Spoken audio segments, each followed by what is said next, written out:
Operation research के इस video में आप सभी लोगों का स्वागत है। इससे पहले हमने देखा था कि एलपीपी का फॉर्मेशन कैसे होता है, एलपीपी का सोल्यूशन हम कैसे करते हैं, चाहे वो ग्राफिकल से हो, सिंप्लेक्स से हो या फिर बिग एम से हो, वो सारे वीडियोज़ ऑलरेडी आप लोगों ने देखा होगा। आज की जो वीडियो है ये रिलेटेड है हमारे ट्रांसपोर्टेशन प्रॉब्लम से। आपके एग्ज़ाम में ट्रांसपोर्टेशन प्रॉब्लम दिया जाएगा और पूछा जाएगा कि इनमें से किसी भी एक मेथड से आप उसको सॉल्व करें। तो आपको किसी एक मेथड से सॉल्व करना होता है। आज हम इसको डिटेल में देखेंगे। ये जो ट्रांसपोर्टेशन प्रॉब्लम होते हैं ये दो टाइप के होते हैं बेसिकली। एक तो होता है बैलेंस, एक होता है बैलेंस, दूसरा होता है अनबैलेंस। तो बैलेंस और अनबैलेंस में कोई ख़ास फ़र्क नहीं होता है, दोनों में ये सेम जो प्रोसेस हैं वो एज इट इज़ लगते हैं। अनबैलेंस को पहले आपको बैलेंस करना होता है। तो आज जितने भी प्रॉब्लम हम सॉल्व करेंगे सारे बैलेंस नेचर के होंगे। बाद में बाद में आपको बता दूंगा कि अनबैलेंस को कैसे आपको बैलेंस करना है, और बाकी जो सेम प्रोसेस यहाँ पे बैलेंस के लिए अप्लाई करते हो, सेम स्टेप जो आप अप्लाई करोगे वही स्टेप वहाँ पे भी आपको फॉलो करना होगा और कोई चेंज नहीं होगा। तो अभी जितने भी प्रॉब्लम्स हम सॉल्व करेंगे सारे बैलेंस नेचर के होंगे, ठीक है। तो एक एग्जांपल मैं आपको सॉल्व करके दिखाऊंगा। आज हम नॉर्थ वेस्ट कॉर्नर रूल को डिस्कस करने वाले हैं, तो इससे एक प्रॉब्लम सॉल्व करेंगे, समझ में आ जाएगा आपको कुछ क्वेश्चन खुद से प्रैक्टिस करनी है ताकि एग्ज़ाम में आप गलती ना करो। बहुत ही सिंपल है, ईजिली आपको समझ में आ जाएगा। तो यहाँ पे आपको एक क्वेश्चन दिया गया है, इस साइड आप देखोगे तो आपको सप्लाई दी गई है और यहाँ पे रिक्वायरमेंट दिया गया है, मतलब डिमांड दिया गया है। यहाँ पे मेंशन्ड है कि आपके जो प्लांट्स की ओरिजिन है वो कहाँ पे है, और ये आपको डिस्ट्रीब्यूशन सेंटर्स दिए गए हैं। मतलब ये सारे क्या हैं, डिस्ट्रीब्यूशन के सेंटर्स हैं, ये आपके ओरिजिन्स हैं। आपको अब क्या करना है, अपने प्लांट से इनको डिस्ट्रीब्यूशन सेंटर तक पहुँचाना है। तो यहाँ पे ट्रांसपोर्टेशन सॉल्व करने का मतलब यही होता है कि आप मिनिमम से मिनिमम कॉस्ट पे कैसे पहुँचा दोगे, जो भी आपकी सप्लाई है रिक्वायरमेंट तक कैसे पहुँचेगी। एक चीज़ और ध्यान देना है, क्योंकि ये बैलेंस नेचर का है, तो जो आपका प्रॉब्लम सॉल्व होगा लास्ट में आपको कहीं पे भी सप्लाई और रिक्वायरमेंट में कोई डिफरेंस नहीं मिलेगा। जितनी आपकी सप्लाई होगी सारी कंज्यूम हो गई होगी, ये आपको ध्यान रखना है। अगर कहीं पे कोई प्रॉब्लम हो रहा है इसका मतलब आपने कोई मिस्टेक किया है। अब कैसे चेक करेंगे कि ये बैलेंस या अनबैलेंस है, तो कुछ नहीं करना है, जो आपको सप्लाई दिया गया है उसको ऐड कर लेना है। कितना होगा, 70। जो आपको रिक्वायरमेंट या डिमांड दी गई है उसको ऐड कर लेना है, ये भी कितना होगा, 17। अगर दोनों सेम होता है तो उसे हम कहेंगे कि ये बैलेंस ट्रांसपोर्टेशन प्रॉब्लम है। ज़रूरी नहीं है कि एग्ज़ाम में जो आए वो सेम ही रहे, हो सकता है कि सप्लाई ज़्यादा हो या फिर रिक्वायरमेंट ज़्यादा हो, कोई भी ज़्यादा कम हो सकते हैं। तो उस केस में आपको उसको करना होता है बैलेंस। वो भी बहुत बड़ा टास्क नहीं है, मैं एक वीडियो उस पर सेपरेटली छोटा सा बना के बता दूंगा। अभी आप ये जान लो कि जो बैलेंस प्रॉब्लम है उसको कैसे सॉल्व करते हैं इन सारे मेथड से। तो एक एक मेथड हम करके डिस्कस करेंगे। तो आपको अगर सॉल्व करना आ गया बैलेंस, तो बैलेंस अनबैलेंस को कैसे बैलेंस करना वो बस 5 सेकेंड में आप कर दोगे, ठीक है। तो उसमें कोई प्रॉब्लम नहीं है। अब चलिए देखते हैं कि जो हम आज रूल डिस्कस करने वाले हैं, नॉर्थ वेस्ट कॉर्नर रूल, इसमें हमको करना क्या होता है। जैसे इसका नाम है नॉर्थ वेस्ट, तो आपको जो एलोकेशन करना होता है वो नॉर्थ वेस्ट से स्टार्ट करना होता है। जैसे आपका ये वेस्ट रीजन है, ऊपर नॉर्थ है, तो इस कॉर्नर से इन शॉर्ट आपको करना होता है। नाम ही है नॉर्थ वेस्ट कॉर्नर रूल, तो नॉर्थ वेस्ट के कॉर्नर से शुरू करना होता है। ये हो गया आपका नॉर्थ वेस्ट का कॉर्नर, यहाँ से आपको एलोकेशन शुरू करनी होती है। अब एलोकेशन करते टाइम आपको ध्यान देना है कि यहाँ पे सप्लाई ज़्यादा है या फिर डिमांड ज़्यादा है, ठीक है। दोनों में से जो कम होगा उसको हम यहाँ पे एलोकेट कर देंगे, क्योंकि पहले वही कंज्यूम होगा। अगर यहाँ पे मान लीजिए इस स्टेशन पे डिमांड आपको जो है, रिक्वायरमेंट जो है वो 7 है और आपके पास सप्लाई 6 है इस स्टेशन पे, तो आप इसको 7 कहाँ से दे पाओगे, नहीं दे पाओगे ना।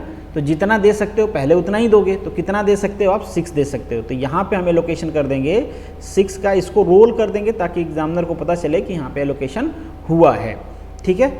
ये देखो यहाँ पे 6 जितनी सप्लाई थी आपने उसको दे दिया, कंज्यूम हो गई पूरी।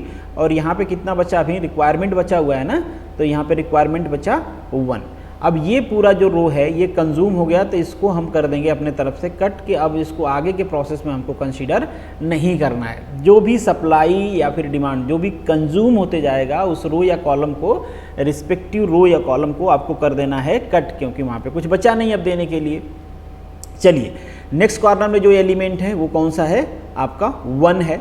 1 को आप कितना सप्लाई दोगे, देखो सप्लाई भी 1 है, डिमांड भी 1 है, कोई सा लिख दो भी कोई फ़र्क पड़ता नहीं है। तो यहाँ पे हमने लिख दिया 1 एंड यहाँ पे क्या हो जाएगा आपका 0 और ये भी कंज्यूम हो गया, 1 यहाँ था 1 चला गया, सारे 0 हो गए। मतलब आपकी ये वाली अब कॉलम भी 0 हो गई। हालांकि जो 2 है वो ऑलरेडी डिलीट हो चुका है, बट हम पूरे कॉलम पे वर्क कर रहे हैं। इसका मतलब ये है कि ये एलिमेंट अब एग्जिस्ट नहीं करते हैं, ठीक है। कट करने का मतलब ये है।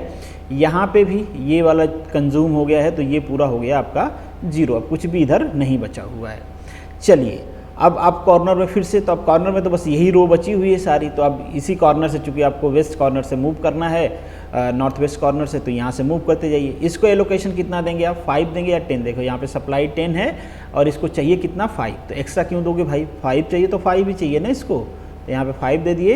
ये भाई साहब पूरा कंज्यूम हो गए, तो अगेन ये पूरा डिलीट हो जाएगा। तो ऊपर से तो हमने डिलीट कर दिया, खैर कर देते हैं इसको भी। तो ये पूरा हो गया डिलीट, ठीक है। यहाँ पे आपको लिखते रहना है कि कितना बचा है। तो 5 यहाँ से आपने सप्लाई कर दिया तो 5 बचा हुआ है, क्योंकि 10 - 5 कितना हो जाएगा 5, ठीक है। यहाँ पे आपको कितना देना है, देखो अब यहाँ से यहीं, क्योंकि इसी कॉर्नर से मूव करना है हमको, तो यहाँ पे दे देंगे हम 3, क्योंकि यहाँ पे 3 रिक्वायरमेंट है। अभी यहाँ पे सप्लाई 5 है, 3 यहाँ पे अब रिक्वायरमेंट बचा, कोई नहीं बचा, तो अगेन ये पूरा आपका 0 हो जाएगा। और यहाँ पे 2 बचेगा ना, 5 - 3, 3 आपने यहाँ पे दे दिया, 2 बचा। यहाँ पे देखो सप्लाई भी जितना है उतना ही रिक्वायरमेंट है, तो इसको हम 2 दे देंगे। और पूरा आपकी जो सप्लाई है वो रिक्वायरमेंट में कंज्यूम हो गई है। यहाँ पे बचा आपका 0, अगेन यहाँ पे बचा आपका 0। तो देखो आप, जितनी आपकी सप्लाई थी सारी सप्लाई कंज्यूम हो चुकी है, जितनी रिक्वायरमेंट थी, जिस डेस्टिनेशन पे थी आपने पहुँचा दिया है। अब आपको फाइंड आउट करना है कि इस पूरे ट्रांसपोर्टेशन का कॉस्ट कितना आया है हमारे नॉर्थ वेस्ट कॉर्नर रूल से। तो कैसे फाइंड आउट करोगे आप, ये बेसिकली कॉस्ट मेंशन है आपकी, ठीक है। कितने क्वांटिटी सप्लाई किए आपने 2, कितने रिक्वायरमेंट थी भाई, कितनी कॉस्ट थी पर क्वांटिटी 2 थी, तो कितना हो जाएगा टोटल, टोटल हो जाएगा आपका 2 × 6, ठीक है। यहाँ पे हम कॉस्ट फाइंड आउट कर रहे हैं, कॉस्ट ऑफ ट्रांसपोर्टेशन, ठीक है, कॉस्ट ऑफ ट्रांसपोर्टेशन हो गया ये। नेक्स्ट कितना है, 1 क्वांटिटी है, 1 ट्रांसपोर्टेशन कॉस्ट है। नेक्स्ट कितना है, 8 क्वांटिटी है, मल्टीप्लाई 5 है। नेक्स्ट प्लस 15 है आपका, मल्टीप्लाई 3 है, प्लस आपका ये 9 है और ये मल्टीप्लाई 2 है।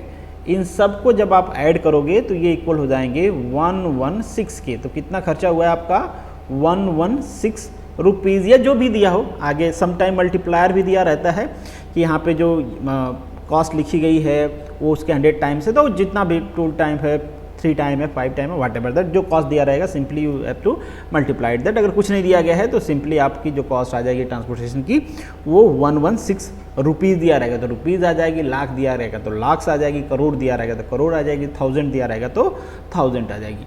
तो उम्मीद करता हूँ कि इस टाइप के प्रॉब्लम में अगर आपको कहा जाता है एग्जाम में कि नॉर्थ वेस्ट कॉर्नर रूल से फाइंड आउट करो आप ट्रांसपोर्टेशन कॉस्ट या एलोकेशन करो, तो आपको कोई प्रॉब्लम नहीं होना चाहिए, बहुत ही सिंपल है। अभी हमने बैलेंस का किया है, मैं आपको बता दूंगा अनबैलेंस को कैसे बैलेंस करना है। Once you balance the transportation problem again you repeat the same process, ठीक है। तो ये जो प्रोसेस है दोनों पे अप्लाई होगा, आपके बैलेंस अनबैलेंस पे। बस आपको अनबैलेंस वाले को शुरू में क्या करना होता है, बैलेंस करना होता है, ठीक है। तो आपको समझ में आ गया होगा, दैट्स इट। आपको कुछ क्वेश्चन प्रैक्टिस करने हैं ताकि एग्जाम में आप कर पाओ। चलिए।